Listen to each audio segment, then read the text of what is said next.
আসসালামু আলাইকুম স্টুডেন্টস, আজকে ভিডিওতে আমরা বিভিন্ন গ্যাসের গামার মানগুলো বের করব। মেইনলি তোমার এক পারমাণবিক, দ্বিপারমাণবিক এবং ত্রিপারমাণবিক বিভিন্ন গ্যাসের কিন্তু হচ্ছে তোমার গামার মানটা বের করব।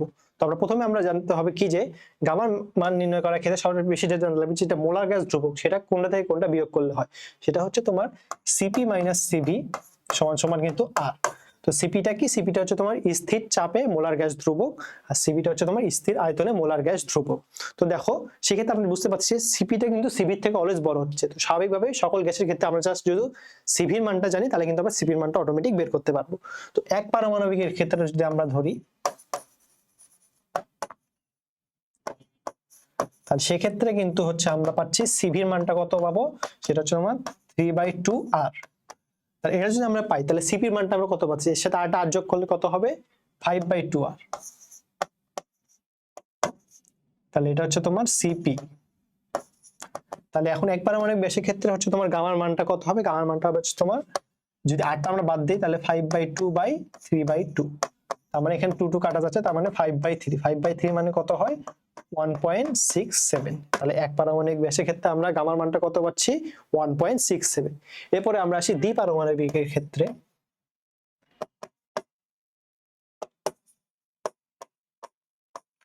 তো দেখো দ্বিপারমাণবিকের ক্ষেত্রে সিভির মানটা আমরা কত পাবো 5/2r। তাহলে সিভির মানটা আমরা পাবো 5/2r। তাহলে স্বাভাবিকভাবে আমরা সিভির মানটা কত পাবো, এর থেকে একটা আর বেশি, তার মানে 7/2r। এখানে গামার মানটা তাহলে কত হবে তোমার, যদি 2টা সব থেকে বাদ দিয়ে আরটা যদি তোমার বাদ দেয় তাহলে হচ্ছে তোমার 7/5। 7/5 মানে কত 1.4। তাহলে দ্বিপারমাণবিকের ক্ষেত্রে আমরা গামার মানটা কত পাচ্ছি 1.4। এখন ত্রিপারমাণবিকের ক্ষেত্রে আসে।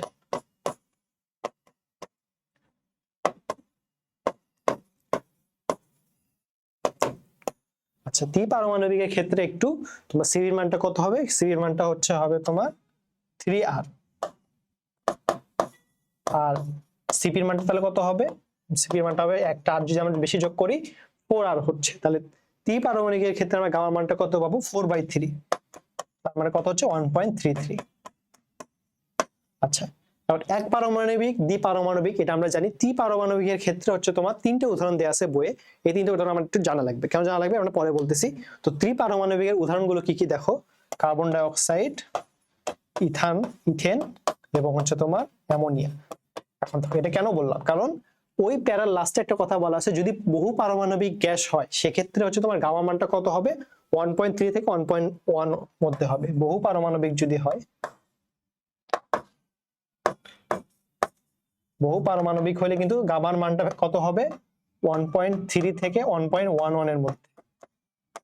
আচ্ছা, এটা কেন বললাম দেখো, এই যে তোমার ইথেনটাকে তোমরা হয়তো বহু পারমাণবিক ভাবতে পারো, বাট বহু পারমাণবিক কিন্তু ইথেন নয়, ইথেনটা কি ত্রিপারমাণবিক, এই জন্য আমরা আলাদাভাবে বললাম। এরপরে আমরা আসি যে এই যে তোমার রুদ্ধতাপীয় প্রক্রিয়াটা আছে, এটা দ্বারা আমরা আসলে কি কি আমাদের দরকার, কেন রুদ্ধতাপীয় প্রক্রিয়া না, এই গামার মানগুলো কেন জানা দরকার।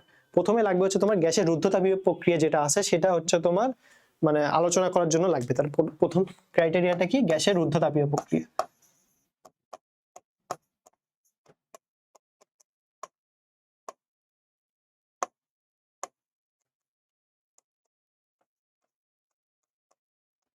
তারপরে লাগবে হচ্ছে তোমার আণবিক বিন্যাস জানা যায়, তোমার বিভিন্ন পরমাণুর আণবিক বিন্যাস জানা যায়।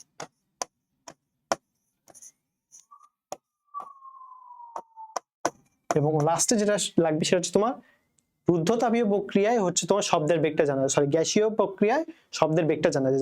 বলা হয় তোমার কোন হচ্ছে তোমার মাধ্যমে হচ্ছে তোমার শব্দের বেগ জানা যায়, গ্যাসীয় মাধ্যমে শব্দের বেগ।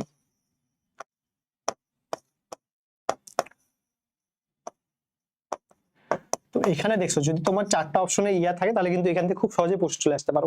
কারণ কি, রুদ্ধতাপীয় প্রক্রিয়ার জায়গায় সমষ্ণ দিয়ে দিল, অথবা সমায়তন অথবা সমচাপ দিয়ে দিল, আণবিক বিন্যাসের জায়গায় পারমাণবিক বিন্যাস দিয়ে দিতে পারে, আবার গ্যাসীয় মাধ্যমে শব্দের বেগ না দিয়ে তোমার কঠিন মাধ্যম বা তরল মাধ্যম কিন্তু দিয়ে দিতে পারে।